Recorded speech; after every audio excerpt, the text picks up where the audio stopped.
उत्पादन गरेको उत्पादक र संस्थाले त्यो वस्तु उत्पादन गर्नका लागि प्रयोगको इनपुटको प्रपोर्सनल भनेकै प्रोडक्टिभिटी हो। त्यसका आधारमा इनपुट र आउटपुटका आधारमा हामी प्रोडक्टिभिटीको मेजरमेन्ट गर्छौँ। संस्थाको उत्पादकत्वको स्थिति कस्तो छ, उत्पादनको स्थिति होइन कि उत्पादकत्वको स्थिति कस्तो छ। उत्पादन भन्ने बित्तिकै त कति वस्तु बन्यो भन्ने कुरा निश्चित गर्यो भने त्यो प्रोडक्सन भयो। जस्तो 500-700 वस्तु उत्पादन गर्यो अथवा वर्षभरिमा 1 लाख युनिट वस्तु बनायो भनेपछि त त्यो प्रोडक्सन युनिट भयो। तर प्रोडक्टिभिटी के हो त, उत्पादकत्व के हो त भन्दाखेरि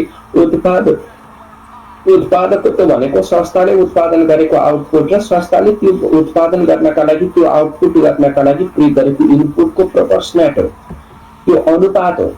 अब त्यो कुन कन्डिसनमा छ, संस्थाको उत्पादकत्व कन्डिसन कस्तो छ भनेर हामीले कसरी मेजरमेन्ट गर्ने, how to measure the productivity of the institution, कसरी हामीले त्यो संस्थाको प्रोडक्टिभिटीको मेजरमेन्ट गर्ने, उत्पादकत्वको मेजरमेन्ट गर्ने, यो कुरा बुझ्न पर्यो। यसका लागि इन्कम स्टेटमेन्ट दिएको छ, सेल्स रेभिन्यू छ सबैभन्दा माथि। मैले क्वेसन पनि पठाइदिएको थिएँ, बुझिन्छ कि बुझिँदैन त्यो आफ्नो ठाउँमा छ, तर क्वेसन चाहिँ हुनु पर्यो है। त्यहाँ हेर्नुहोस् त, क्वेसन्सहरू मैले पनि सेन्ड गरेको थिएँ। त्यसमा सेल्स रेभिन्यू भनेको 15 लाख 15 लाख छ। प्राइम कस्ट भित्र मेटेरियल कस्ट र लेबर कस्ट छ। त्यसपछि अर्को म्यानुफ्याक्चरिङ ओभरहेड भित्र indirect material, indirect labour, rent of factory building, supervision cost, other factory overheads भनेर यस्तो खर्च छ। अर्को नन म्यानुफ्याक्चरिङ एक्सपेन्सेस भित्र administrative expenses, selling expenses, distribution expenses, general expenses, त्यसपछि टोटल कस्ट छ। नेट इन्कम बिफोर ट्याक्स छ, त्यसपछि लेस ट्याक्स छ, नेट इन्कम आफ्टर ट्याक्स होला बिफोर ट्याक्स भनेको ठाउँमा, त्यसपछि less dividend paid, retained earning भनेर यसरी दिएको छ।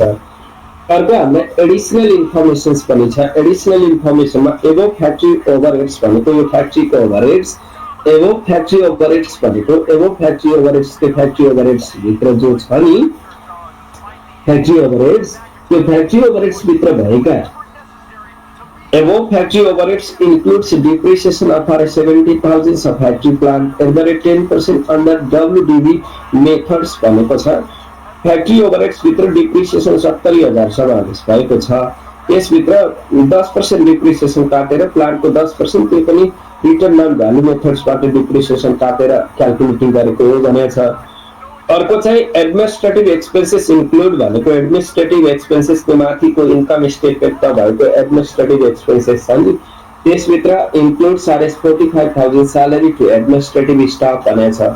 अर्को जनरल एक्सपेन्सेस भनेको साधारण खर्च include RS 15,000 interest charge and bank loan at the rate 10% per annum भनेको जनरल एक्सपेन्सेस भित्र चाहिँ 15,000 ऋण तिरेको लोनको ऋण तिरेको भन्छौँ, ऋणको ब्याज तिरेको 15,000 समावेश भएको छ। त्यो पनि 10% का दरले ब्याज तिरेको रहेछ।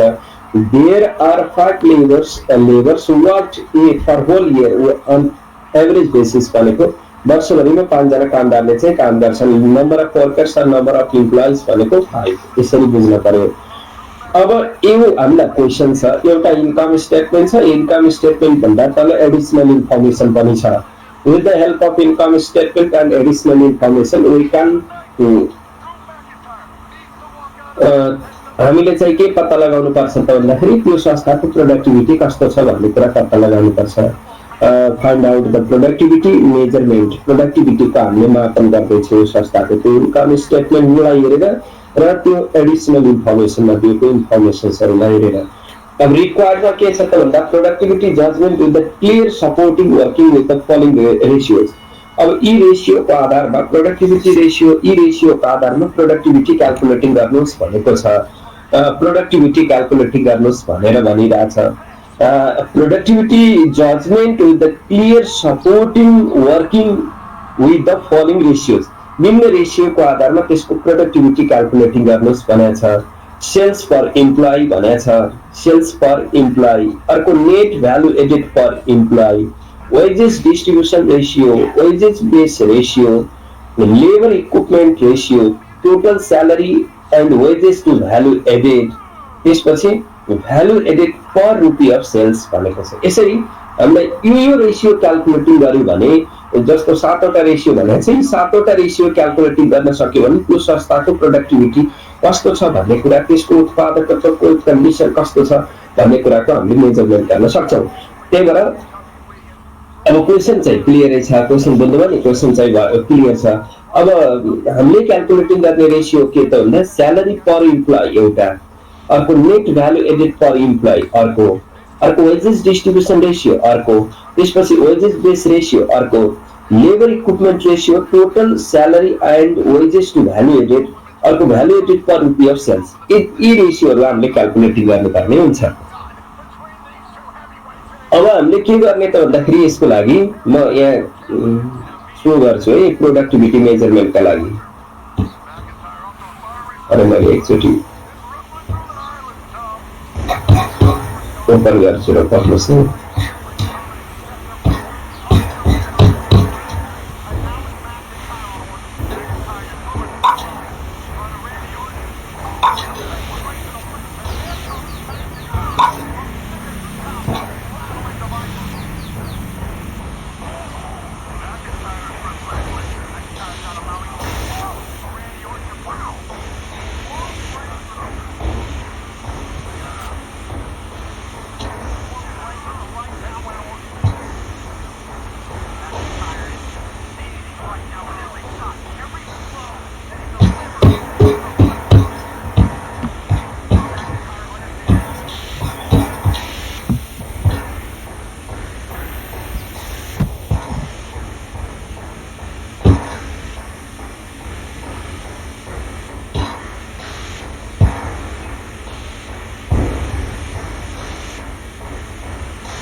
स्क्रिन त देखिरहनु भएको छ होइन?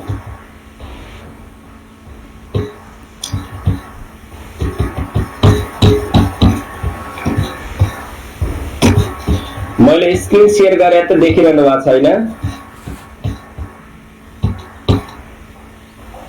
देखिएको छ सर।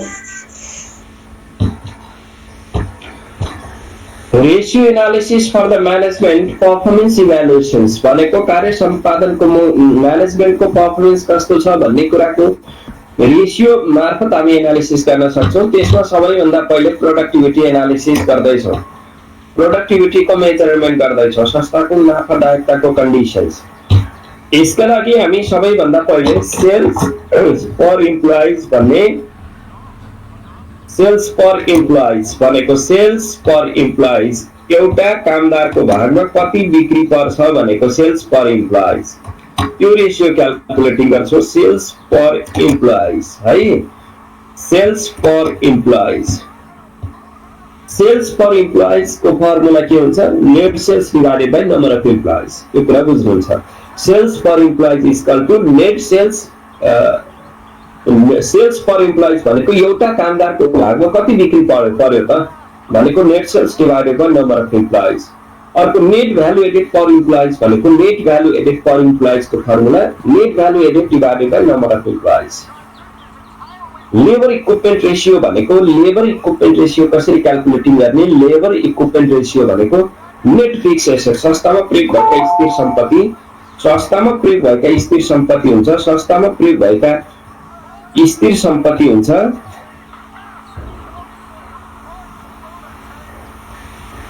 मनिषा हिजो पनि ढिलो आउनुभएको थियो, आज पनि ढिलो हुनुभयो नि मनिषा कार्की, मनिषा कार्कीजी। हजुर। बाटो नारायणपुरबाट आउँदाखेरि ढिलो भयो होला नि? होइन सर, म बाटो हिजो राति अलि ढिलो सुतेको थिएँ, त्यही भएर। किन ढिलो सुत्नुहुन्छ? धकाइमा सुत्न त के थियो र प्रब्लम? उठ्नु पर्यो, म त भन्दै जे पऱ्यो सुन्नुभयो नि? ल सुरु गरेको छु ल है। सेल्स पर इम्प्लोइज भनेको sales per employees equal to net sales divided by number of employees. प्रोडक्टिभिटीको मेजरमेन्ट गर्दैछौँ। अर्को net value added per employees भनेको net value added divided by number of employees. अर्को लेबर इक्विपमेन्ट रेशियो भनेको net fix asset भनेको संस्थामा प्रयोग भएका स्थिर सम्पत्तिहरूको डिप्रिसिएसन कटाइसकेपछिको भ्यालु भन्छ, त्यसलाई net fix asset divided by number of employees. अर्को वेजेस डिस्ट्रिब्युसन रेशियो भनेको, वेजेस डिस्ट्रिब्युसन रेशियो भनेको डाइरेक्ट वेजेस प्लस इनडाइरेक्ट वेजेसलाई नेट भ्यालु एडेडले डिभाइडेड गर्ने। अर्को वेजेस बेस रेशियो भनेको डाइरेक्ट वेजेस प्लस इनडाइरेक्ट वेजेसलाई नम्बर अफ इम्प्लोइज गरे भने वेज बेस रेशियो हुन्छ।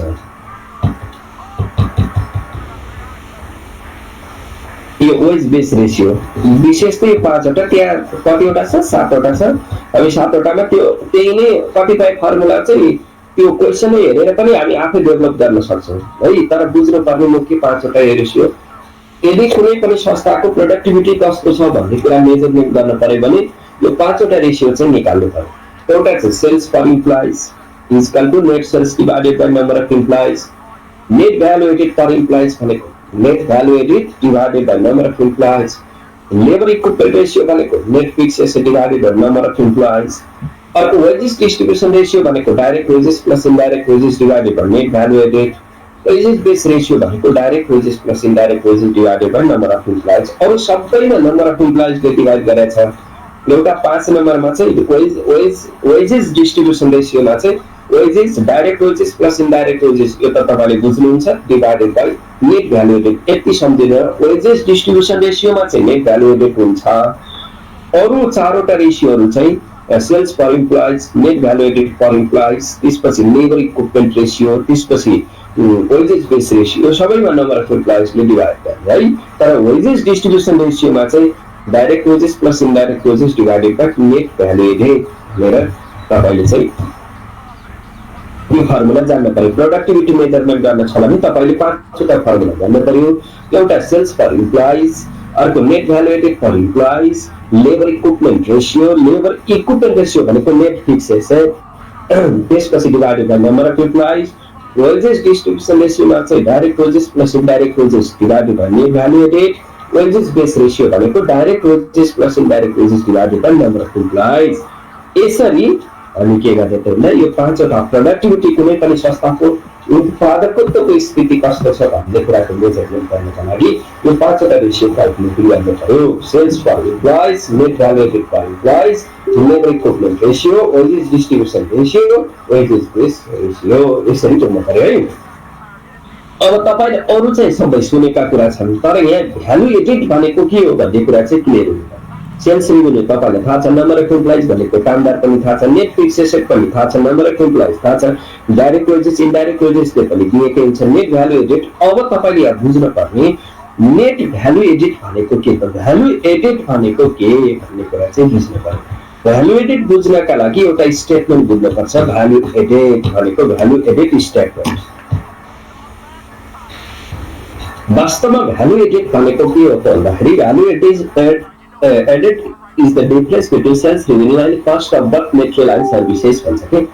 cost of both material and services भनेको सेवा तथा वस्तु किन्दाखेरि गरेको खर्च माइनस बिक्रीको फरक। It is the difference between sales revenue and cost of both material and services। तपाईले वस्तु तथा सेवाको प्राप्तिका लागि, वस्तु तथा सेवाको खरिदका लागि, वस्तु तथा सेवाका लागि गरेको खर्चलाई सेल्सबाट घटाउनु भयो भने त्यो बिक्रीबाट प्राप्त भएको आम्दानीबाट cost of both material and सर्भिसेसको भ्यालु घटाउनु भयो भने त्यसबाट प्राप्त हुने त्यो डिफरेन्सेस भनेको भ्यालु एडेड हुन्छ। भ्यालु एडेड भनेको त्यो कम्पनीले त्यो प्रोडक्टका लागि एडेड गरेको मूल्य कति आफ्नो तर्फबाट योगदान गरे, कन्ट्रिब्युट गरे, अथवा त्यो फ्याक्ट्रीमा चाहिँ कति एडिसन कन्ट्रिब्युट भयो, त्यो चाहिँ के हो भन्दा एडेड भ्यालु हो। जस्तो कि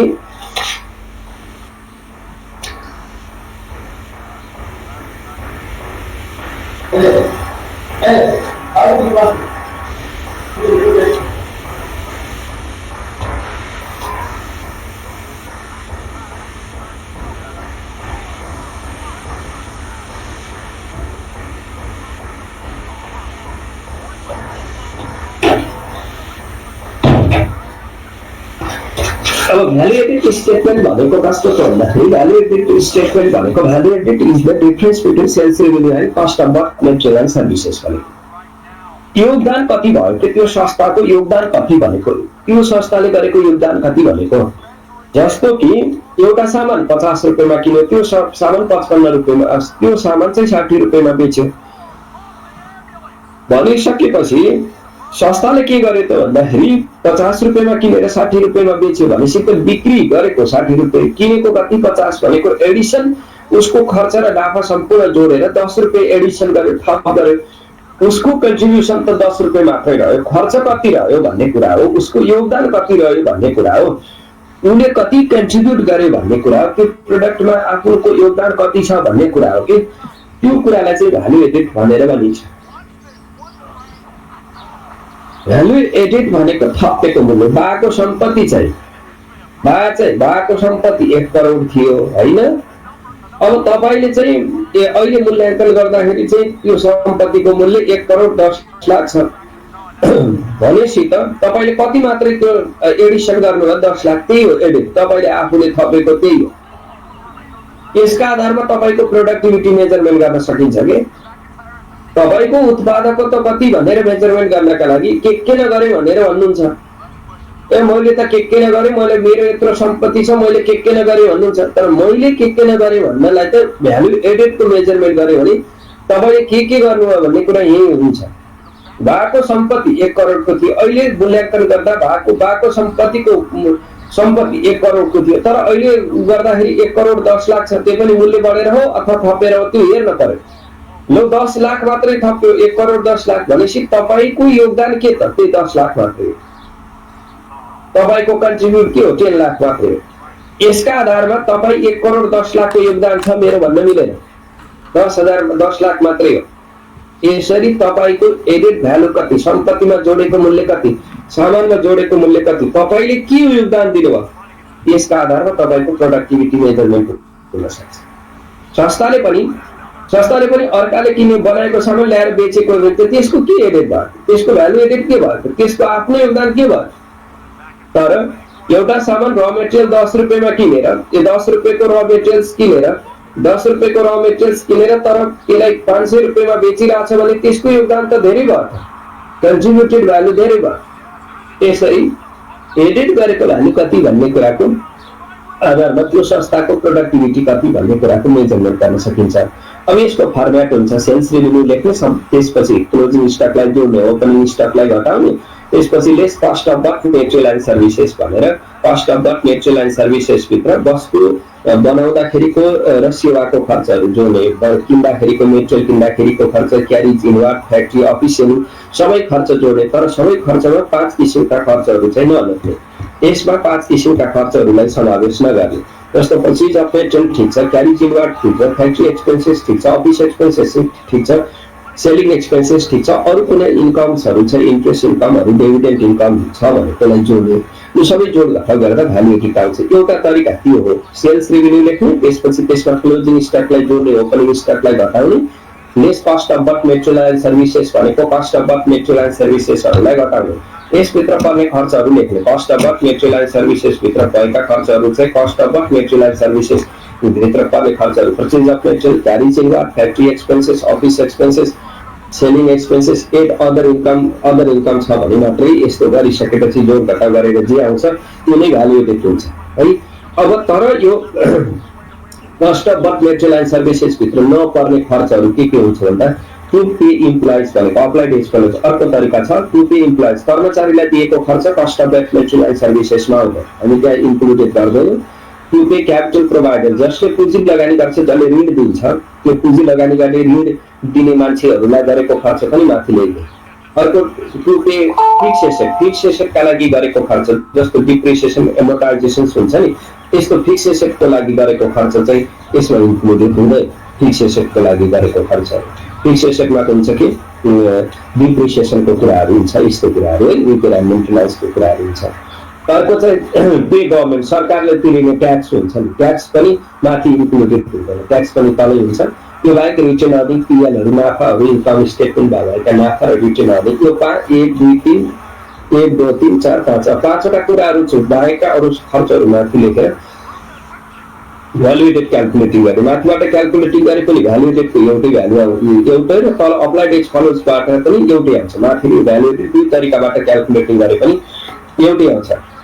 तर cost of but material and services भित्र 5वटा कुरा समावेश नगर्ने। To pay employees, to pay capital provided, पुँजी लगानी गर्ने। जस्तो इम्प्लोइज कर्मचारीलाई दिने खर्चहरू के भने यो त तपाईले बुझ्नुहुन्छ नि, कर्मचारीलाई गरेको खर्चहरू कुनै पनि न, क्यापिटल प्रोभाइडरलाई दिएको कुरा कुनै नलेख्ने, जस्तो कि डिभिडेन्ड इन्ट्रेस्टहरू लेख्दै नलेख्ने। फिक्स एसेटमा गरेको खर्चहरू, डिप्रिसिएसनहरू, एमोर्टाइजेसन, फिक्स एसेटहरू यो लेख्दै नलेख्ने।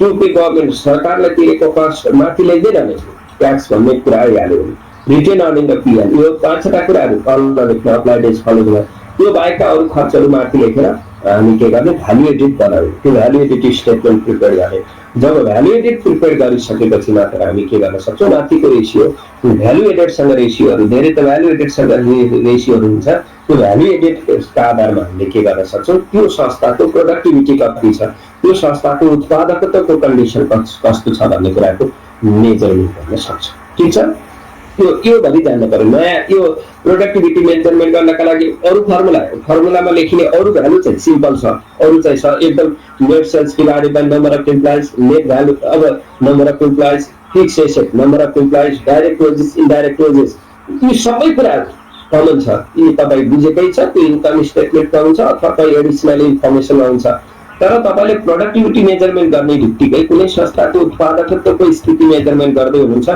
उत्पादकत्व कन्डिसन कस्तो छ भन्ने कुराको एनालिसिस गर्दै हुनुहुन्छ भने तपाईँले भ्यालु एडेड स्टेटमेन्ट चाहिँ प्रिपेयर गर्नुपर्छ भ्यालु एडेड स्टेटमेन्टको फर्मेट चाहिँ यस्तो हुन्छ यही फर्मेटको रहेर भ्यालु एडेडको भ्यालु क्यालकुलेटिङ गरिसकेपछि मात्र प्रोडक्टिभिटी एनालिसिसतिर त्यो रेसियो क्यालकुलेटिङतिर लाग्यो होला भनेर मैले भने ठिक छ अब क्वेश्चन नम्बर 14 मा त्यो क्वेश्चन नम्बर 14 मा तैले भ्यालु एडेड क्यालकुलेटिङ गरौ त्यसपछि त्यो भ्यालु एडेड क्यालकुलेटिङ गरिसकेपछि एडेड भ्यालु क्यालकुलेटिङ गरिसकेपछि हामीले के गर्नुपर्छ भन्दाखेरि बल्ल रेशियोतिर जाँदा हुन्छ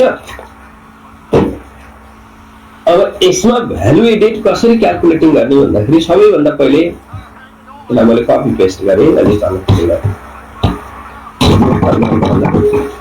भ्यालु एडेडको फर्मुला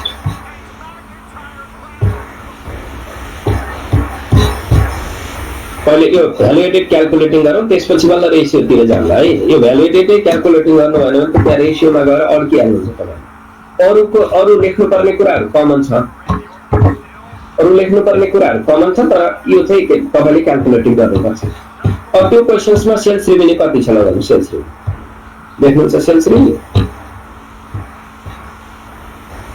यो क्वेसन नम्बर 14 मा सेल्स रेभिन्यू कति छ 15 lakh Yes, 15 lakh. Closing stock था?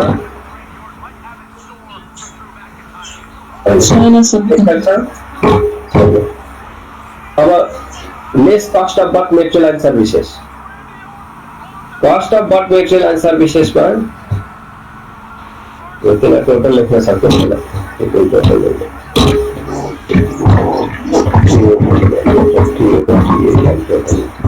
अहिले कुरा होइन अब चाहिँ एक लेस गरिसकेपछि टोटल आउँछ भनेर सम्झिनु त्यो किन एउटा थपिदिन सम्झिँदा गरेर त्यो किन 15 लाख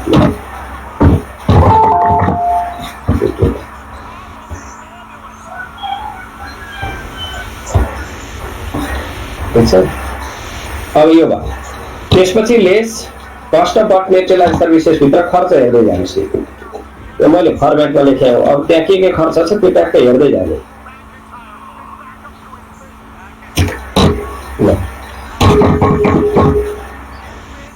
अथवा के छ भन्दाखेरि 5 किसिमका खर्च नलेख्ने अरू सबै लेख्ने जस्तो डाइरेक्ट मेटेरियल कस्ट लेख्ने direct material cost direct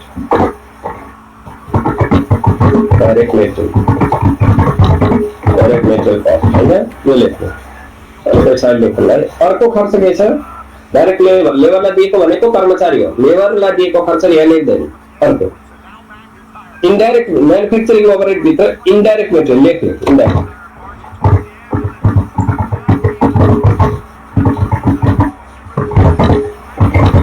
indirect material cost लेख्ने अर्को खर्च इनडाइरेक्ट लेबर भन्ने बित्तिकै लेख्दैन अर्को rent of the factory building लेख्ने rent of factory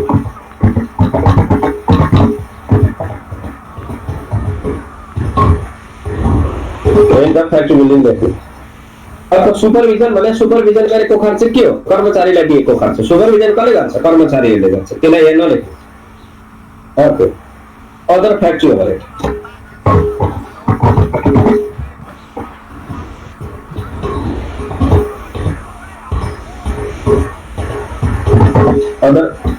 other factory overheads ठीक छ त्यसपछि अर्को खर्च के छ एडमिनिस्ट्रेटिभ एक्सपेन्सेस लेख्नु ADM expenses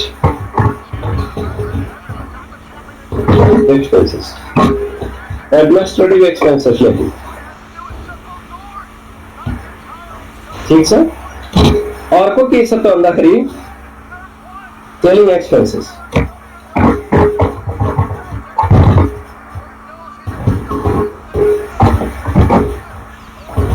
selling EXPENSES selling expenses और तो कैसा distribution expenses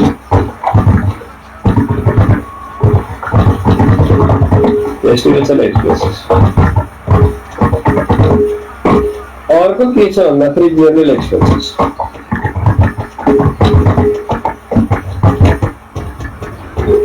ऐसा ही लेते अब भ्यालु पटक गरौँ ठिक छ डाइरेक्ट मेटेरियलको कस्ट कति छ 2 लाख 2 लाख छ नि 2 लाख अर्को खर्च के छ इन्डाइरेक्ट मेटेरियल कस्ट 80 लाख 80,000 अर्को इन्डाइरेक्ट बिल्डिङ 1,20,000 अर्को सुपरभिजन लेख्दैनौ अदर फ्याक्ट्री ओभरहेड 1,20,000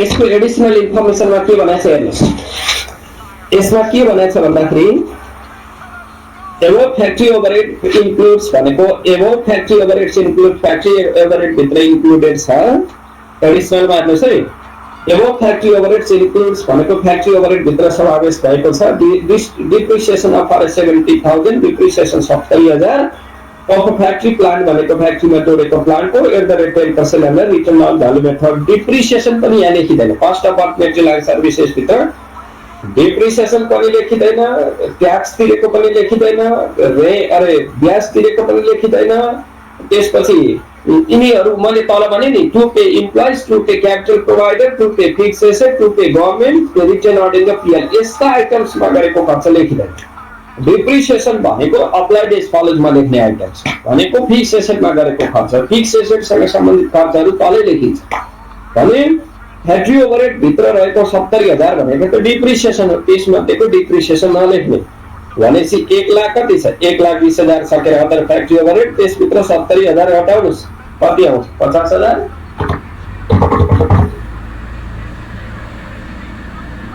अर्को एडमिनिस्ट्रेटिभ एक्सपेन्सेस एडीएम एक्सपेन्सेस कति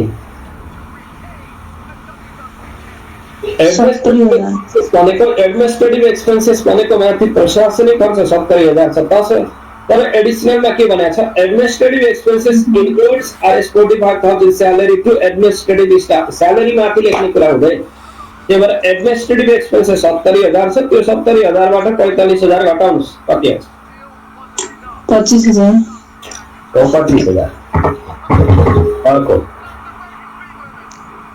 सेलिङ एक्सपेन्सेस सेलिङ एक्सपेन्सेस भनेको 60,000 छ हो हजुर सेलिङको सवालमा के भनेको छ कि छैन 30,000 लेख्नुस् 60,000 अर्को के छ डिस्ट्रिब्युसन एक्सपेन्सेस को पनि के भनेको छ 35,000 अर्को के छ जर्नल एक्सपेन्सेसमा भनेको छ total expenses includes RS 15,000 interest charge अनि इन्ट्रेस्ट भनेको ब्याज तिरेको यो माथि लेख्दैन ब्याज तिरेको डिभिडेन्ड तिरेको तलै आउँछ लाभांश दिएको ब्याज तिरेको सबै कति आयो 15,000 घटाउनुस् जर्नल एक्सपेन्सेस कति छ 40,000 40 बाट 15 घटाए कति 25 ल अब यसलाई जोड घटा गरेर यो यतातिर लानुहोस् सेकेन्ड एमाउन्टमा म दार्को ताने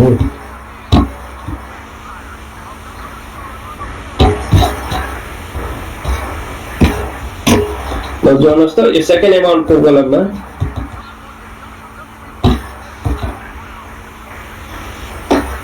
कति आउँछ जोड्नुहोस्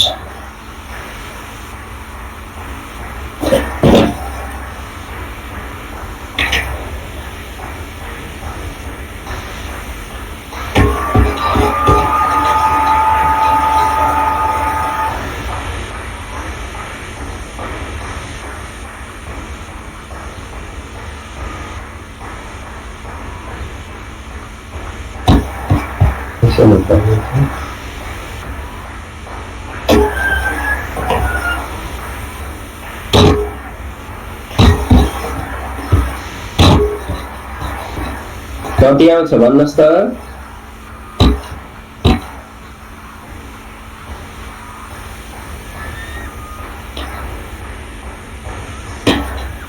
दुई लाख 80,000 होइन, त्यसपछि 50,000, त्यसपछि 25,000, त्यसपछि 60,000, त्यसपछि 35,000, त्यसपछि 25,000, कति? 5,95,000 5,95,000। यसलाई घटाउनुहोस्।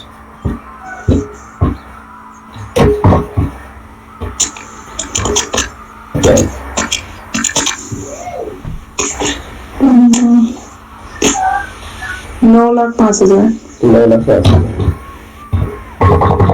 अरू अदर इन्कम केही पनि छैन। भ्यालु एडिट भनेको यही 9 लाख है। अब अप्लाइड अर्को मेथडबाट पनि जाउँ। अप्लाइड एज फलोज कसरी? अदर इन्कम केही पनि छैन, इन्ट्रेस्ट इस्यु, डिभिडेन्ड रिसिभहरू केही पनि छैन, त्यही भएर यसमा नलेख है, पहिला लेख्छौँ। अब अप्लाइड एज फलोज भित्र लेख्नुपर्ने खर्चहरू ट्याक्क लेखौँ। यसरी छुट्याइरहनु पर्दैन। मैले तपाईँलाई भन्नलाई भनेको के खर्च यहाँ लेख्नुपर्ने खर्चहरू के जुन जुन मैले लेख्न छुट्याएको थिएँ अघि के डाइरेक्ट लेबर कस्ट, कर्मचारीलाई गरेको खर्च direct BOUR labour COST cost. Direct labour cost एउटा, अर्को indirect labour INDIRECT indirect labour LABOUR labour COST cost. यो खर्च। अर्को खर्च सुपरभिजन SUPERVISION, कर्मचारीलाई गरेको खर्च भनेको छु सुपरभिजन। अर्को के छ? त्यसपछि ट्याक्स, सरकारलाई तिरेको ट्याक्स छ। अर्को खर्च के छ? डिभिडेन्ड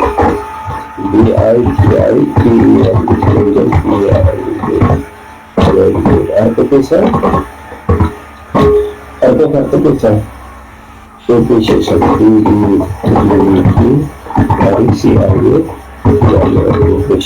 अर्को खर्च के छ? त्यसपछि स्यालेरी, एडमिन एक्सपेन्सेस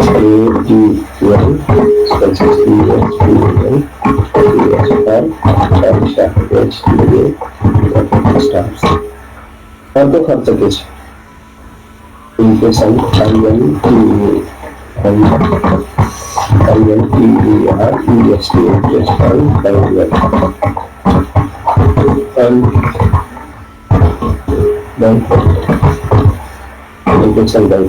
खर्च के छ? यति हो।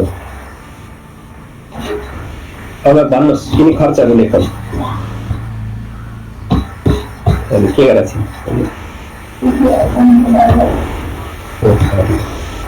डाइरेक्ट लेबर कस्ट कति?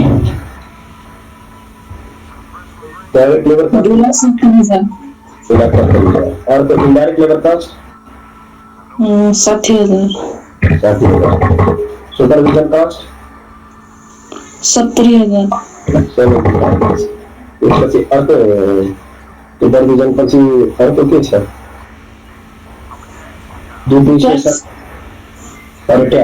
ट्याक्स कति?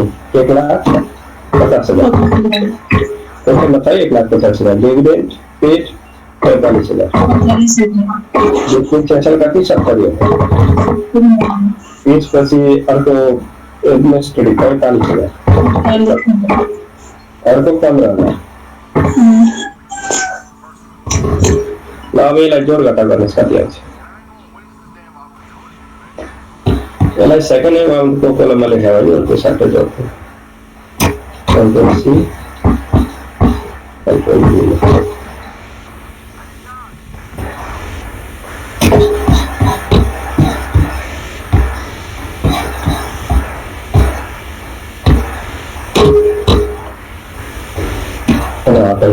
ल कति आयो भन्नुहोस्? भ्यालु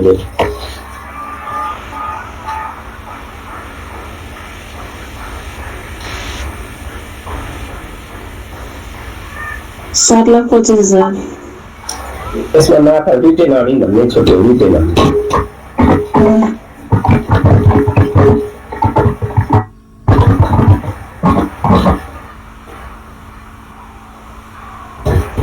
रिटेन अर्निङ माथा पनि कति खर्च गर्छ लास्टमा रिटेन अर्निङ कति छ 1 लाख बोनस इन्कम स्टेटमेन्टबाट रिटेन अर्निङ लास्ट है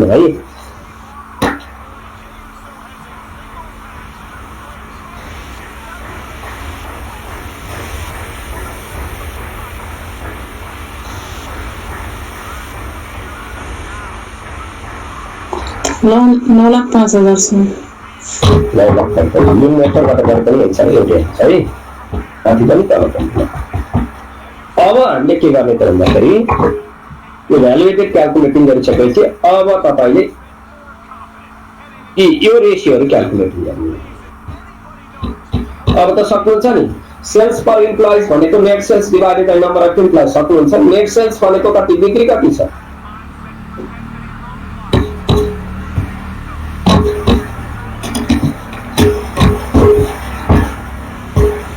बिक्री कति छ भन्नुस्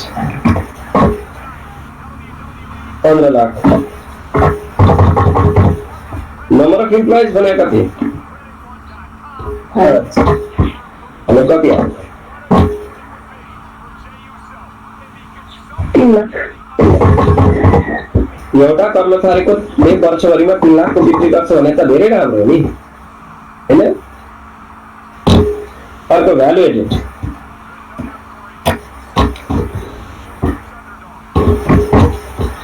भ्यालु एडेड कति आयो 9,05,000 नंबर ऑफ एम्प्लॉइज कति 5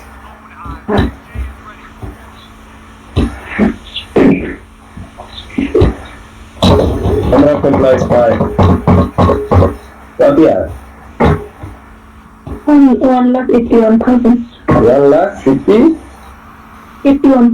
1,51,000 राम्रो हो नि एउटाको एडिट भ्यालु भनेको यति रहेछ वर्षमा राम्रो अर्को fixed asset net fix asset divided by number of employees fixed asset कति छ फिक्स एसेट कति छ फिक्स एसेटको भ्यालु देख्नु त के फिक्स एसेटको भ्यालु त छैन तर डिप्रिसिएसन 70,000 भनेको छ के 70,000 डिप्रिसिएसन भनेको छ कि 10% के हो भनेपछि 7 लाख रहेछ 7 लाख चाहिँ 7 लाख त्यसको भ्यालु रहेछ एस्टेट्सहरुको सम्पत्तिको भ्यालु त्यसमा 70,000 डिप्रिसिएसन रहेछ यो घटाएर जति आउँछ त्यही त हो नम्बर अफ एम्प्लॉइज 5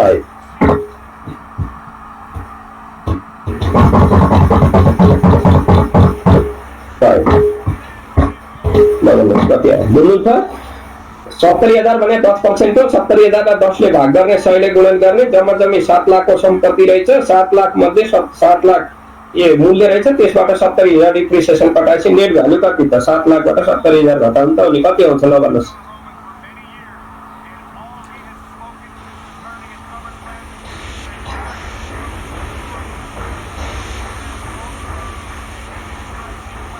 बोल्दैन के गरे हेलो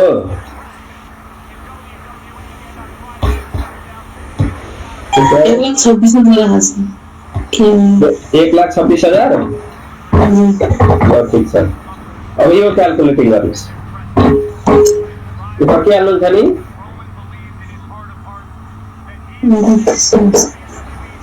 जे भनेको छ त्यही अनुसार रेशियो क्याल्कुलेटिङ गर्ने त यो मैले बनाएको आफ्नो फर्मुला यस्तै गरी त्यहाँ रिक्वायर्डमा 1 2 3 4 5 6 7 वटा कुरा सोधेको छ यो 7 वटा कुरा क्याल्कुलेटिङ गर्नु होला ठीक छ नयाँ कन्सेप्ट तपाईलाई के लाग्यो भन्दा यही भ्यालु एडेड क्याल्कुलेटिङ गर्न चाहिँ स्टेटमेन्ट जान्न पर्यो सबभन्दा पहिले सेल्स रेभेन्यू लेख्ने त्यसपछि cost of work material and services लेख्ने त्यसपछि के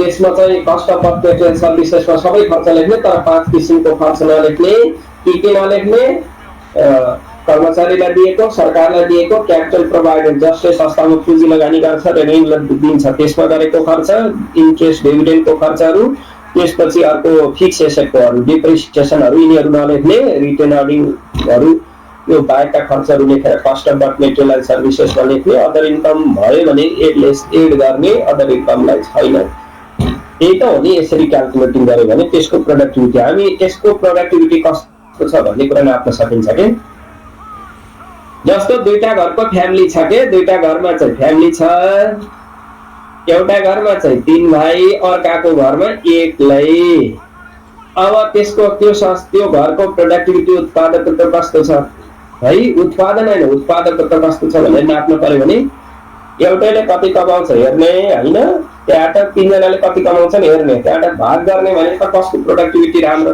3 भाइ मिलेर 5 लाख कमाउँछन् एक्लैले चाहिँ 3 भाइ मिलेर 5 लाख कमाउँछन् एक्लैले 1.5 लाख कमाउँछ भनेपछि कसको प्रोडक्टिभिटी राम्रो प्रोडक्सन हेर्दाखेरि त तिनको राम्रो छ नि त 3 भाइको 5 लाख तर एक्लैले 1,50,000 कमाउँछ भनेपछि त कुन राम्रो होला भन्नुहोस् त तिनै 1.50 त्यही तिनकै राम्रो हुन्छ 3 भाइ मिलेर 3 लाख कमाउँछन् त्यसपछि एक्लैले 1,15,000 कमाउँछ भनेपछि त यसरी नाप्ने हो कि प्रोडक्टिभिटी मेजरमेन्ट गर्दा धेरै भन्दा पनि त्यो प्रोपोर्सनेट क्याल्कुलेटिङ गर्यो भने राम्रो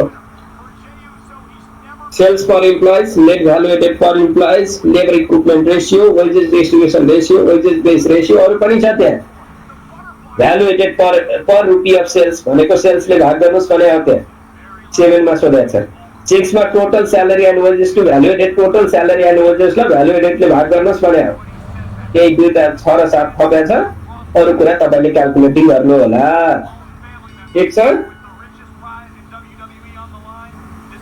बोल्नुस् त केही कोही बोल्नुस् त मैले सोध्छु तपाईहरु नबोल्नुस् नमिता चौधरी न बहिनीलाई सोधे सुन्नु भएको छ नि मैले भने त नमिता चौधरी बुझ्नु भएको छ मैले भने ए ठीक छ ल मोहन पोखरेल भाइ के छ तपाईको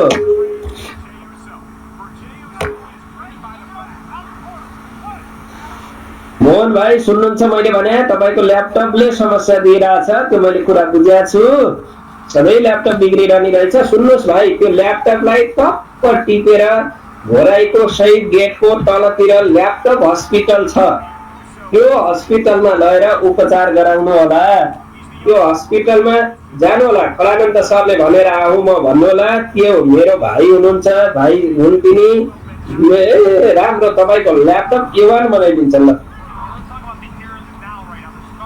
घोराइमा सबैभन्दा घोराइ हैन राप्ती अञ्चलकै सबैभन्दा राम्रो हस्पिटल भने ल्यापटपको त्यही हो फेरि आफ्नो खनाल भाइ भएर मैले विज्ञापन गरे हैन कि वास्तवमा रोल्पा प्युठान सल्यानबाट पनि ल्यापटपका त्यो घोडा बन सब बोकेर त्यहाँ आउँदो रहेछ खातका खात घोराइमा पनि अरू ठाउँमा बनाउन लाग्नु भयो भने पनि तिनीहरूले पनि त्यहाँको मान्छेले बोकेर त्यहाँ लाँदो रहेछ त्यहाँ तपाईलाई त्यो जानु हो त्यहाँ त्यहाँ दिँदो रहेछ त्यो राजेन्द्रलाई थाहा छ राजेन्द्र नि त गएको थियो के है मोहन पोखरेल त्यही भएर बोल्नु भएन कि भन्ने जस्तो लाग्यो मलाई सुन्नुभयो मनिषा कार्कीजी सुन्नुभयो मैले पढाएको आज बुझ्नुभयो कि नै सुनिरहेको छु सर बुझ्नु भएको छ नि हजुर पढाएको जति बेला आयो त्यति बेलाबाट त्यति बिहानै त हुन्छ त्यति बिहानै हुन्छ ल अरू कति हुनुहुन्छ को हुनुहुन्छ ल केशव रावत भाइ के छ तपाईको भन्नुहोस् त केशव ठिक छ सर बुझिराखेको छु ए राम्रै छ है बुक चाहिँ छैन पनि बुक नभएर अलिकति समस्या छ नि हजुर मार्केटमै आएन त बुक एकाउन्टमै आएन अब ट्युसडे आउँछ त्यो अकाउन्ट बुक चाहिँ पठाएको छैन फेरि अरू पनि लिमिटेड स्टक मात्रै रहेछ 3 वटा मात्रै आएर छ 3 वटा मात्रै आएछ राजदूतले सब उठाएर ल्याइदिएछन् 3 वटै हो हो अनि यहाँ बुकै छैन अनि भोलि आउँछ भन्दै थियो त्यो सर्वदारीमा पनि रहेछ नि मनिषाजी सर्वदारीमा छ रे हजुर एकाउन्ट आछ न एकाउन्ट आएको छैन अरू चाहिँ रहेछ नै अरू बुक त मैले ल्याइसकेको छु पुरा फाइनान्स अकाउन्ट र आइडी चाहिँ अब 1-2 दिनमा आउँछ भन्ने कुरो आएको थियो कि त्यो फाइनान्स र एकाउन्ट आएन मेरो अरू त गर्न पाइसकेको छ ठीक छ ल आयो भने ट्याक्क किन्नु होला तर अब यही हो कन्सेप्ट बुझ्ने कुरा हो प्र्याक्टिस त गर्नु होला है आजलाई यति गरे मैले अब भोलि फेरि अझै प्रोडक्टिभिटी मेजरमेन्ट अब हामीले यो इक्जाममा आउने क्वेसन्सहरु हो कि हामी त्यो current ratio quick ratio inventory turnover तिनी पढिसकेका कुरा हो हामीले संस्थाको उत्पादकत्व कस्तो छ संस्थाको स्टेबिलिटी कस्तो छ संस्थाको ग्रोथ हुन्छ कि हुन्न त्यो एनालिसिस गर्दैछौँ अब यो संस्थाको प्रोडक्टिभिटी कस्तो छ भनेर कुरा रेसियो क्याल्कुलेटिङ गरेर यो प्रोडक्टिभिटी सेटिस्फ्याक्ट्री छ राम्रो छ भन्ने कुरा बुझ्यो किनभने एउटा कर्मचारीले एक वर्षमा 3 लाख बराबरको बिक्री गर्नु भने त राम्रो हो नि त त्यो हेर्न पर्यो के मान्छे कति आम्दानी भयो भन्दा पनि कतिले काम गरेर कति आम्दानी भयो त्यो हेर्न पर्यो अहिले यो कति 15 लाख सेल्स रेभिन्यू छ 30 जना काम गर्ने रहेछन् भन्यो भने त 50 हजार पर्थ्यो नि त त्यो नम्बर त्यही त उतातिर प्राइभेट बैंकहरुमा को के त भन्दाखेरि प्रोडक्टिभिटी राम्रो भने के हो भन्नुस् त प्राइभेट इन्स्टिट्युसनको प्रोडक्टिभिटी मेजरमेन्ट गरे भने उत्पादकत्वको स्थिति राम्रो किन भनेपछि 5 जना कर्मचारी राखेर त्यत्रो ब्रान्चहरु ह्यान्डलिङ गरेर चलाउने भने मोहन भाइ हुनुहुन्छ कि हैन बोल्नुहुन्न के त्यसले गर्नु जागिर गर्नुहुन्छ अरु कोही बैंकमा जागिर गर्ने हुनुहुन्छ हाम्रो प्रकाश भाइ त सरकारी बैंकमा हुनुहुन्छ फेरि सरकारी बैंकको उही गरे होइन कि कम्पेरिटिभली के भन्दा कम से कम स्टाफबाट बढी से बढी बेनिफिट गरिरहेको हुन्छ नि त त्यहाँ हैन त्यस हिसाबबाट तिनको प्रोडक्टिभिटी राम्रो छ उत्पादकत्व राम्रो छ धेरै भन्दा थोरै कर्मचारीहरुको भन्दा धेरै भन्दा धेरै काम दिइरहेको स्थिति हो नि त यसरी मेजरमेन्ट गर्ने हो त्यो आम्दानी कति जनाले गरे भन्ने कुरा नाप्न पर्यो नि त त्यही भएर sales for employees added value कति एडेड भ्यालु पनि मोस्ट इम्पोर्टेन्ट हुन्छ के त्यहाँको कन्ट्रिब्युट कतिको त्यो संस्थाको योगदान कति भन्ने बुझ्न पर्यो है त्यो सामानमा कति योगदान गर्यो 50 रुपैयाँमा किनेर 60 रुपैयाँ बेच्यो भने 10 रुपैयाँ नाफा सहित 10 रुपैयाँ थप्यो एडेड भ्यालु 10 मात्रै छ त्यो भन्दा 50 रुपैयाँमा किनेको सामान 200 रुपैयाँमा बेच्यो नाफा मात्रै हैन त्यसमा खर्च र अरु नाफा सहित हो फेरि त्यो पनि हेर्न पर्छ के त्यो कति एडिट गर्यो भनेको ढुङ्गा चाहिँ 1 किलोलाई 20 रुपैयाँमा किनेर ल्यायो त्यो चाहिँ 1 किलोलाई कतिमा सिमेन्ट 1 किलो बराबर कति सिमेन्ट बेच्छ त त्यो कुरा बुझ्न पर्यो संस्थाको योगदान कति संस्थाको खर्च कति त्यसमा गरेको योगदान कति त्योका आधारमा पनि त्यो संस्थाको प्रोडक्टिभिटी राम्रो छ कि छैन भन्ने कुराको हामी मेजरमेन्ट गर्न सक्छौँ ल यति गरे प्रकाश भाइ आज के बोल्नु भएन के छ तपाईको भन्नुस् त म ढिलाए सर त्यही भएर खासै बोली सायद अध्ययन गर्नु पर्ला अनि बोल्नु पर्ला ल हेर्नु होला है प्रोडक्टिभिटी मेजरमेन्टका कुरा छन् है हुन्छ सर ओके ल डिस्कस गर्दै आज यति गरे